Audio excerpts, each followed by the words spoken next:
Pernah dengar istilah hukum itu runcing ke atas, tumpul ke bawah?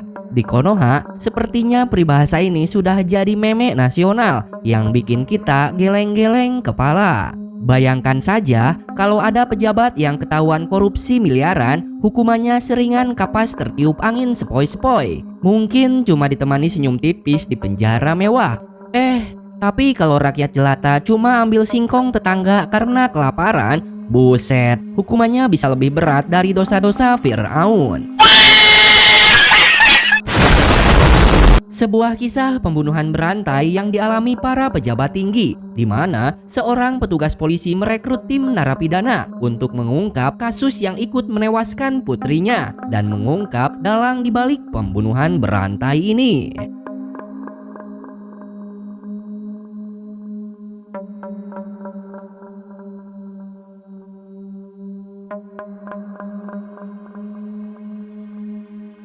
Oke guys, kita perkenalkan langsung karakter utama, Bang Jaka. Seorang polisi yang berdedikasi untuk menangkap kriminal kelas atas, termasuk seorang bandar narkoboy, Ferry, yang selalu lolos dari jeratan hukum setiap kali ia tertangkap basah.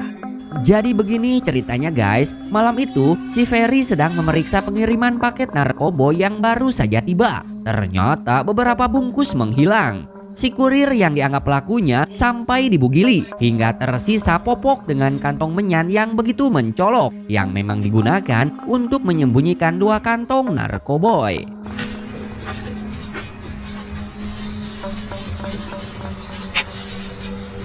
Ada nih bos. Tanpa banyak cincong, si kurir pun langsung dieksekusi. Dan bersamaan itu, pasukan kepolisian yang dipimpin oleh Bang Jaka langsung menciduk komplotan Ferry. Nekat melawan, semua anak buah si Ferry pun dibredel. Jaka, kamu akan bisa kemana-mana lagi. Sementara si Ferry yang mampu lolos dikejar oleh Jaka hingga ia kembali tertangkap, di mana si Ferry langsung menantang Bang Jaka untuk duel tangan kosong. Let's dance. Ferry bukanlah lawan yang sepadan untuk Jaka. Dengan mudah ia membanting badan si Ferry bagaikan pemain Smackdown. Cemen lo Jak, ngecut. Itulah proses penangkapan si Ferry, gembong narkoboy yang selalu bisa bebas setiap kali ditangkap. Kali ini, jaksa penuntut umum Yeremia meminta si Ferry untuk dihukum mati. Oleh karena itu yang mulia, saya dengan tegas menuntut untuk terdakwa Ferry ini diberikan hukuman mati. Namun karena terjadi percekcokan antara jaksa penuntut dan pembela, maka Hakim Ketua Pak Muhtar hanya menjatuhkan hukuman seumur hidup bagi terdakwa. Penjara seumur hidup.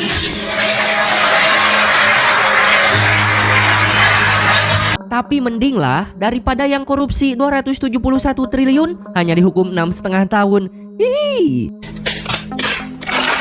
Setelah persidangan selesai, Jaka Yeremia bertemu dengan Jenderal Gunawan. Mereka bertiga sama-sama penegak hukum yang baik, merasa sedikit kecewa atas dakwaan yang dijatuhkan oleh Pak Muhtar. Kemudian tiba-tiba terdengar suara teriakan, di mana Pak Muhtar ditemukan tewas mengenaskan dengan luka sayatan pisau di lehernya. Eksekusinya begitu bersih, sang pelaku tidak meninggalkan barang bukti sedikit pun. Jelas ini bukanlah pembunuhan biasa. Terlalu bersih untuk pembunuhan biasa. Sin kemudian berpindah ke rumah Jaka, di mana ia tinggal berdua bersama dengan Siska, putri sematawayang yang sangat ia sayangi. Namun karena tugasnya sebagai aparat penegak hukum, membuat Jaka kerap meninggalkan putrinya itu di rumah berhari-hari. Sin kembali berpindah ke sebuah lapas kelas 1, di mana kita diperkenalkan dengan tokoh yang paling brutal dan paling kuat, yaitu Bang Anton.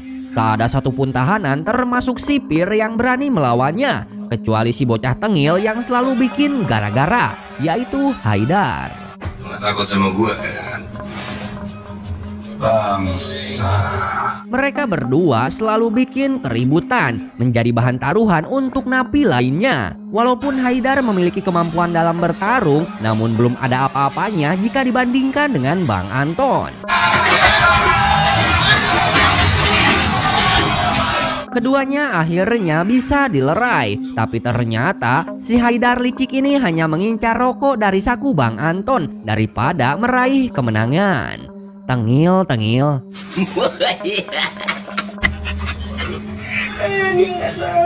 Tak lama kemudian, seorang napi lain bernama Elias mendekati Haidar untuk meminta satu batang rokok yang telah ia curi. Thank you,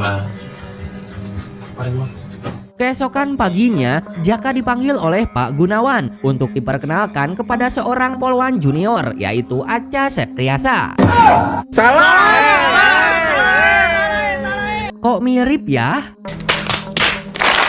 Dia adalah AKP Sekar yang akan membantu Jaka dalam menginvestigasi kasus kematian Pak Muhtar. Jaka sedikit ragu dengan Sekar karena diketahui ia adalah anak dari almarhum Pak Bimantoro yang memiliki track record kurang baik sebagai anggota kepolisian. Namun Sekar meminta kepada Jaka untuk menilai sesuai dengan kinerjanya tanpa melihat latar belakang keluarga. Dan saya harap Pak Jaka bisa menilai saya berdasarkan kinerja saya, bukan track record bapak saya.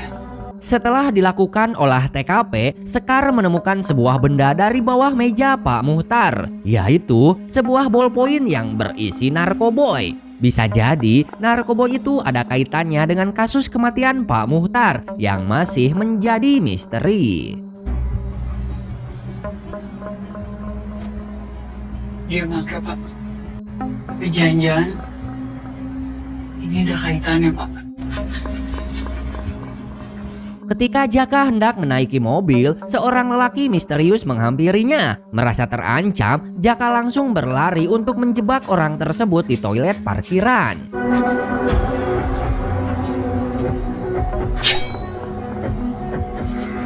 Jaka mampu melumpuhkannya dengan mudah dan menebak bahwa ia adalah pelaku pembunuh Pak Muhtar. Namun, lelaki itu menyangkal. Ia mengaku dibayar oleh Ferry hanya untuk mewafatkan Bang Jaka. Lalu siapa yang suka? Bang Ferry.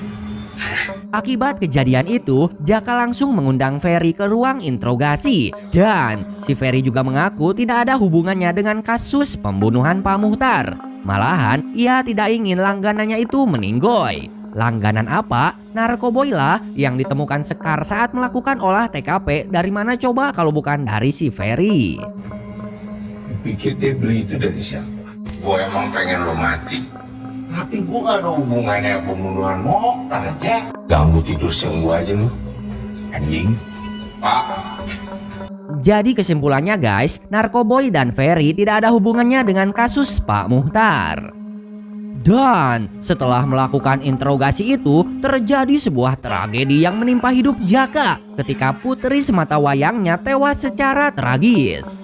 Siska meninggal akibat dibunuh. Identitas pelaku masih menjadi misteri dan Jaka tidak terima harus kehilangan putrinya. Semenjak saat itu, Jaka terus dihantui dengan rasa dendam karena pembunuhan berantai yang ikut menewaskan putrinya.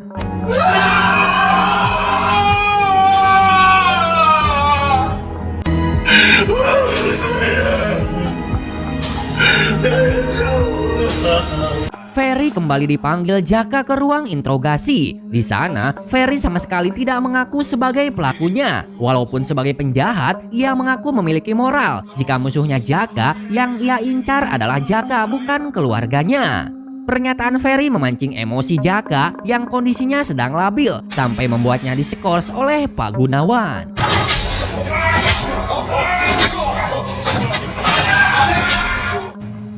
Saya terpaksa skors kamu. Dan jadinya kamu gak punya yurisdiksi di kasus ini. Ngerti? Karena merasa putus asa dengan sistem hukum yang tak kunjung mendapatkan keadilan, Jaka kemudian mengumpulkan data-data semua kriminal di lapas kelas 1. Ia mulai tertarik bekerja sama dengan 3 kriminal paling berbahaya. Tiga orang yang dipilih oleh Jaka adalah Elias, Haidar, dan juga Anton. Ketiganya dianggap memiliki kemampuan khusus yang dapat membantu mengungkap pembunuhan berantai yang sangat sulit untuk diungkap. Jaka tidak punya pilihan selain membentuk tim yang bisa bertindak di luar batas hukum demi menemukan pelakunya. Namun saat pertama kali dibebaskan, Haidar memancing emosi Anton dengan mengatakan, Sekali lagi ngomong anjing gue sikat. Anjing?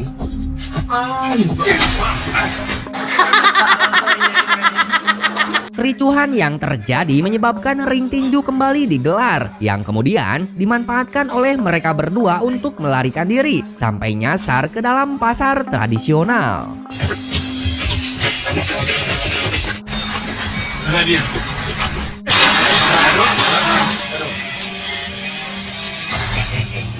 Si tengil Haidar kembali bikin ulah, malah nyolong dompet emak-emak yang sedang berbelanja. Gilanya lagi, si tengil itu menuduh Bang Anton sebagai pelakunya. Bu, itu dompet ibu ya?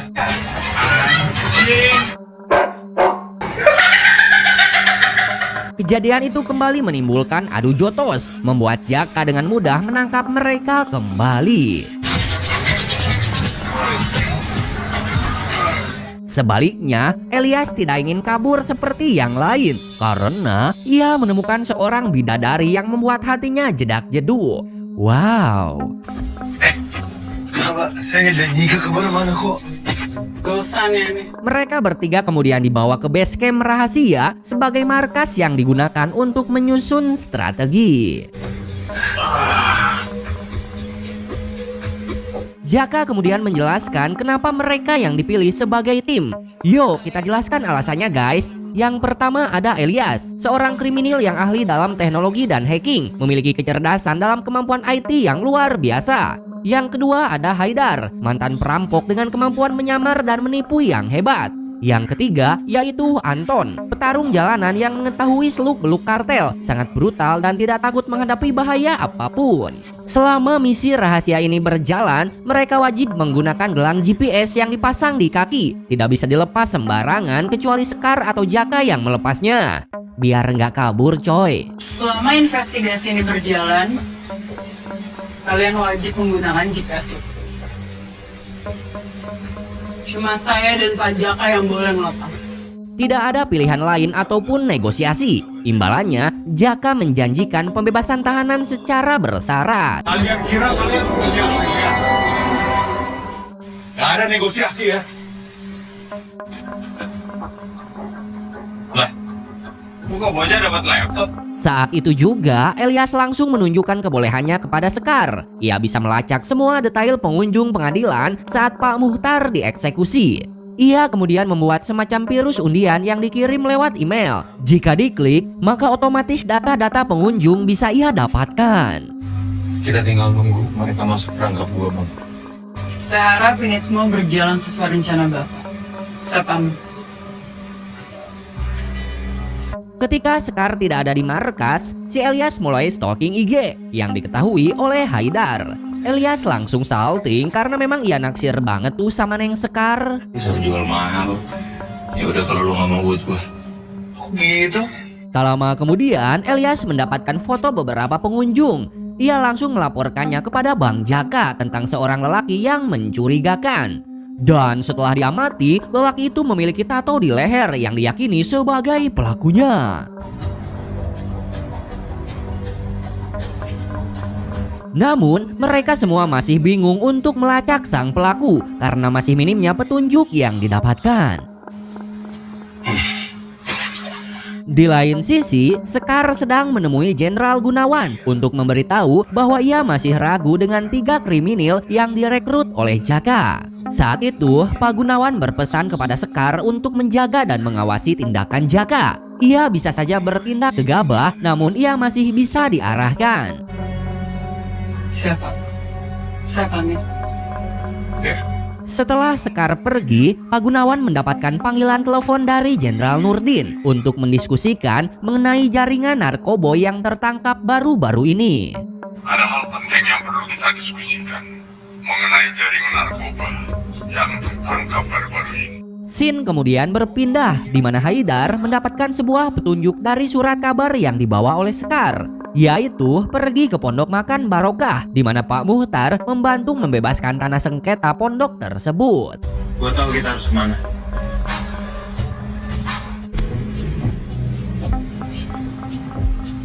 Di sana ia bertemu dengan Eva, mantan kesekian Haidar yang bekerja di pondok itu.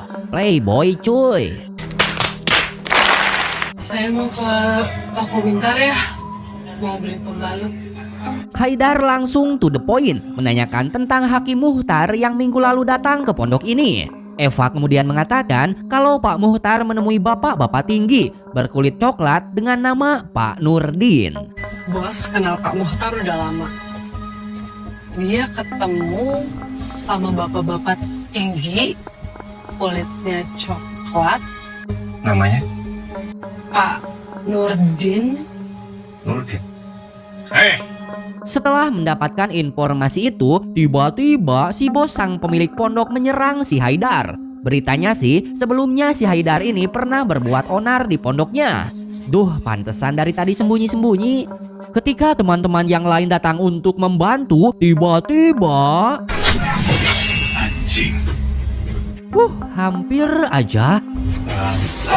Kemudian setelah Jaka menunjukkan identitasnya sebagai polisi, barulah si Pak Bos mau melepaskan si tengil Haidar. Kalau Haidar pun memberikan informasi yang ia dapatkan. Jaka meyakini Nurdin yang dimaksud adalah Nurdin M. Top.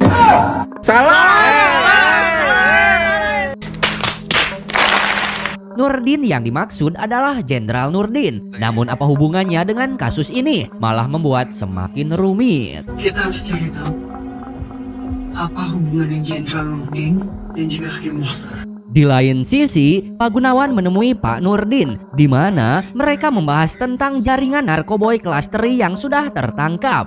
Namun, ikan-ikan pausnya saat ini masih bebas berkeliaran. Setelah itu, Pak Gunawan menyinggung soal kasus Pak Muhtar, di mana Pak Nurdin memberikan respon yang berbeda, meminta Pak Gunawan untuk berhati-hati dan berharap tim bentukan Jaka bisa segera menangkap pelakunya. saya harap tim bentukan kamu bisa segera menangkap yang kerok. Setelah itu, Jaka mendapatkan petunjuk lain dari Bu Yayah, tetangganya yang naksir kepadanya. Ia memberi informasi bahwa ada tamu yang mengunjungi rumah pada hari di mana Siska ditemukan meninggal, yaitu seorang lelaki berpakaian hitam memiliki tato di leher. Iya Pak, ini orangnya Pak. Kesimpulannya saat ini adalah Jaka mengetahui bahwa orang yang mewafatkan Pak Muhtar dan Siska adalah orang yang sama.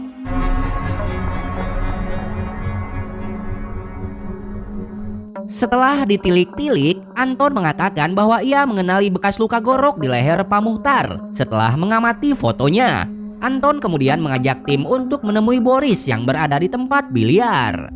Gue tau siapa yang bisa kita tanyain soalnya.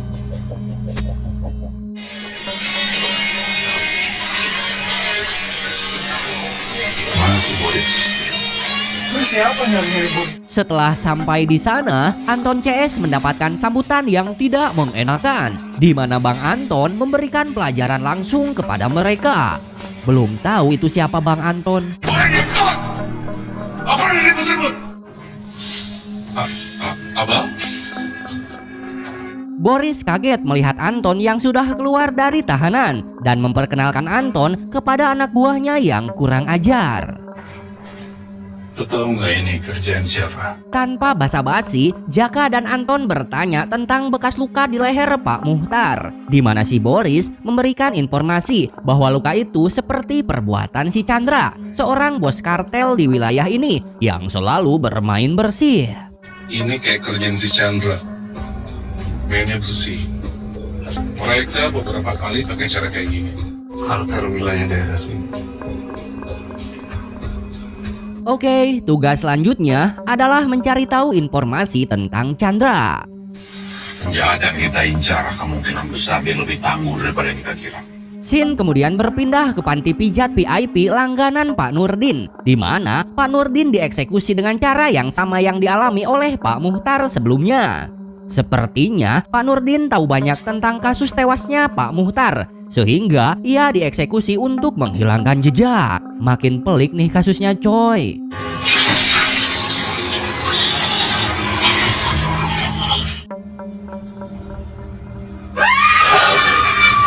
Jenderal Gunawan segera meluncur ke TKP dan memastikan bahwa dilihat dari luka yang dialami, ia menyimpulkan pelakunya adalah orang yang sama.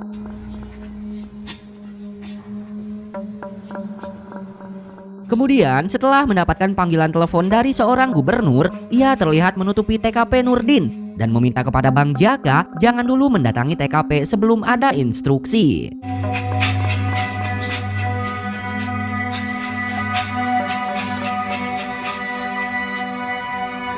Sekar juga memberikan informasi kepada Jaka bahwa kasus kematian Nurdin telah dilimpahkan kepada pihak lain. Anehnya lagi, siaran langsung dari pihak kepolisian menyatakan bahwa berdasarkan pemeriksaan, kematian Pak Nurdin disebabkan karena ia memiliki riwayat penyakit berat. Gelo, apa hubungannya coba? Jelas-jelas ada bekas lukanya. Asli, kayaknya ada yang nutup-nutupi deh guys. Apa kayak kasus yang ini ya? Hadeh. Saya hubungin dari semalam gak, Bu? Hei, bisa diem gak kalian? Berdasarkan pemeriksaan, beliau memang memiliki riwayat penyakit berat. Scene kemudian berpindah ke rumah duka, di mana Pak Gunawan bertemu dengan Ahmad Aziz, gubernur yang meneleponnya saat berada di TKP, dan juga anaknya yang bernama Umar. Ketika Jaka juga mengunjungi rumah duka, ia bertemu dengan Bu Sari Manalu, salah satu teman dekat Pak Nurdin, dan juga Hakim Yeremia, seorang penegak hukum yang selalu berada di pihak Jaka. Sambil berbincang, ia mengucapkan bela sungkawa atas meninggalnya Siska yang baru ia ketahui. Saat ini kasus Pak Nurdin sudah ditutup. Namun baik Jaka maupun Yeremia tidak yakin Pak Nurdin meninggal karena sakit. Saya juga gak yakin beliau meninggal karena sakit. Yeremia meminta kepada Jaka untuk berhati-hati. Bisa jadi ada pihak yang memanipulasi kematian Pak Nurdin. Dalam situasi seperti ini, tidak semua orang bisa dipercaya. Jangan sampai nasib berakhir seperti Pak Muhtar ataupun Pak Nurdin. Jangan sampai nasib kita seperti Pak Nurdin, Pak Muhtar. Saya cari Pak Gunawan dulu. Jaka kemudian meminta penjelasan kepada Pak Gunawan kenapa pemberitaan kasusnya berbeda dengan fakta. Ternyata hal ini sengaja dilakukan Pak Gunawan karena saat ini mereka sedang ditekan dari berbagai sisi, termasuk oleh Gubernur Ahmad Aziz. Mereka jangan sampai bertindak gegabah untuk menjaga tim Jaka supaya tidak diketahui oleh publik sampai mereka bisa menemukan pelaku pembunuhan berantai ini. Jangan supaya tim kita tidak ketahuan. Kalau kita gegabah, tim kita terancam. Jika berita ini sudah mereda, Pak Gunawan akan membantu mengirimkan laporan kasus untuk memulai investigasi.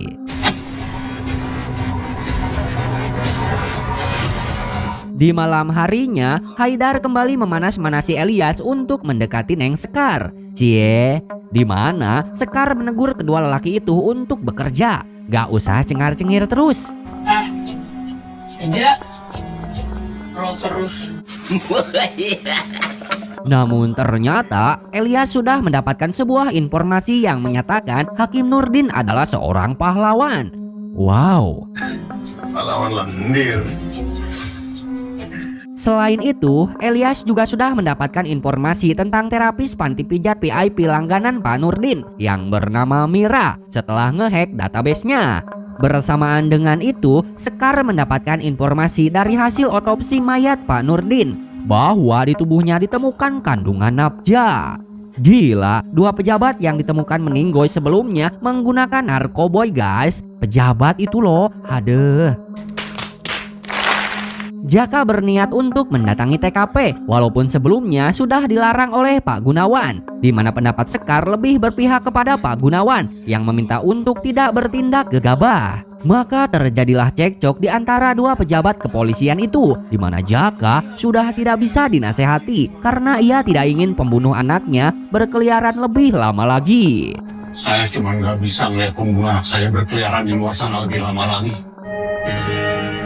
Lu yakin kita pakai ginian, Bang? Karena sebelumnya Jaka pernah ngagerebeg panti pijat itu, maka Haidar dan Elias ditugaskan untuk menyamar menjadi Al-Jabar dan Wan Abud, Raja Minyak dari Medan, sebagai pelanggan VIP. Hari ini kalian jadi tamu VIP. Assalamualaikum. Waalaikumsalam. Di saat melakukan pengecekan, sang resepsionis merasa curiga setelah melihat foto yang terdaftar bagaikan sultan, namun aslinya bagaikan curut berewokan.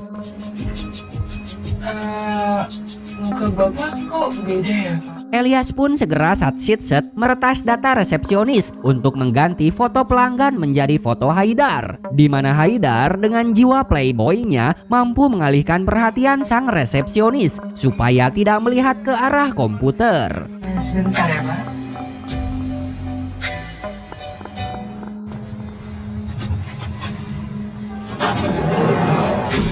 Boleh, silakan. Akhirnya ingat juga sama anak. Perfecto, tim berhasil mengelabuhi resepsionis dan setelah itu si Elias juga menyusul ke dalam sebagai Wan Abud yang hanya bisa berbahasa Arab. Sahlan ya akhi. Mereka berdua diperintahkan untuk mengalihkan perhatian dengan cara tawuran supaya Jaka dan Anton bisa masuk lewat pintu belakang.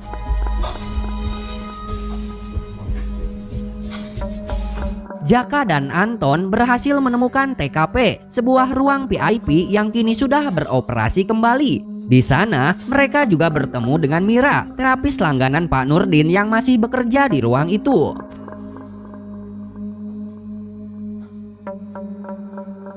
Sambil dipijat, Jaka menanyakan seputar Pak Nurdin, di mana si Mira ini keceplosan guys, mengatakan bahwa Pak Nurdin meninggal saat ia sedang menyiapkan ramuan. Pas balik, tahu-tahu Pak Nurdin sudah meninggoy. Maaf, saya terlambat. Tak lama kemudian, terapis kedua masuk ke ruangan untuk memijat Anton. Dan ternyata mereka berdua sudah saling kenal. Terapis itu bernama Rahayu, yang langsung lari setelah melihat bebenguk Bang Anton. Ngapain keluar kamu tadi?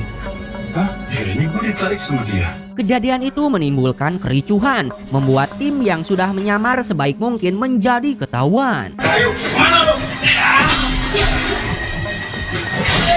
Anton dibawa oleh Rahayu menuju ke suatu tempat. Sementara Jaka, Haidar, dan Elias yang sudah ketahuan harus berjibaku dengan satpam panti pijat. Mereka secepatnya berupaya kabur dari tempat itu.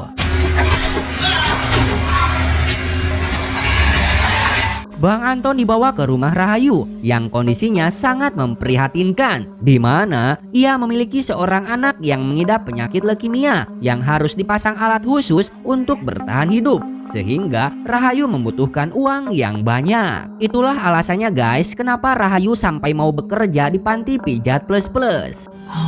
Mbak, nanti boleh pulang aja. Baik, Mbak. By the way, Rahayu ini adalah istri sahabat Anton yang sudah meninggal. Namun, Rahayu tidak pernah tahu suaminya meninggal karena apa. Anton juga tidak pernah jujur tentang hal ini.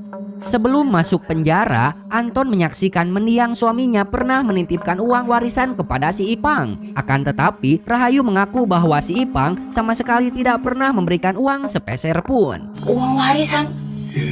Gue gak terima duit sepeser pun ya. Lu jangan ada-ngada dong. Walaupun demikian, dia memberikan pekerjaan kepada Rahayu karena panti pijat tempat dia bekerja saat ini adalah milik si Ipang. Bajingan memang si Ipang, bisa jadi uang warisan itu malah digunakan untuk membangun panti pijat. Yang punya tempat tadi itu katanya Ipang itu. Ipang kamu. Anton yang menghilang segera dilacak oleh Elias. Mereka segera mengikuti jejak Anton sesuai dengan petunjuk GPS yang menempel di kakinya. Dapat alamatnya. Saya masukin ke HP. Tentu saja GPS itu menuju ke rumah Rahayu, di mana Jaka menjemput Anton dengan mengaku sebagai temannya yang bekerja di kapal. Ada perihal perkapalan yang masih harus diselesaikan.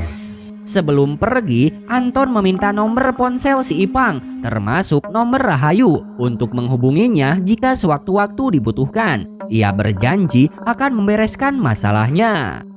Aku janji akan beresin semuanya, ya.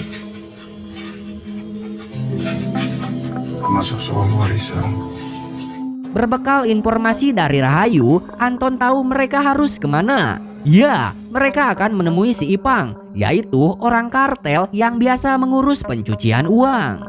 Sekalian, Anton mempunyai misi lain, yaitu membereskan masalah Rahayu termasuk warisan dari mendiang suaminya yang dimakan oleh si berdebah Ipang. Biar sekali dayung 2-3 pulau terlampaui, guys. Aku kenal ada orang kartel yang bisa ngurusin pencucian uang. Langkah pertama, mereka akan memancing si Ipang dengan berpura-pura sebagai pembeli narkoboy. Ngerti kamu maksudnya, Mbak?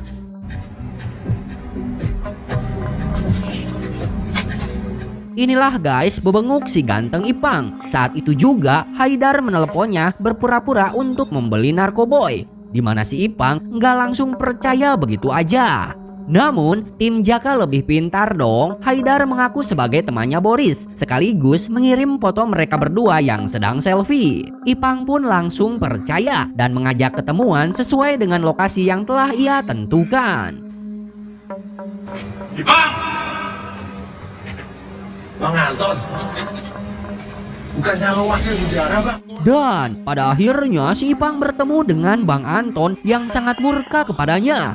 Ipang hendak dijadikan bacem tempe, disikat habis-habisan karena faktanya uang warisan mendiang suami Rahayu tidak diberikan. Udah anjing, termati anak orang goblok. Berabe kita.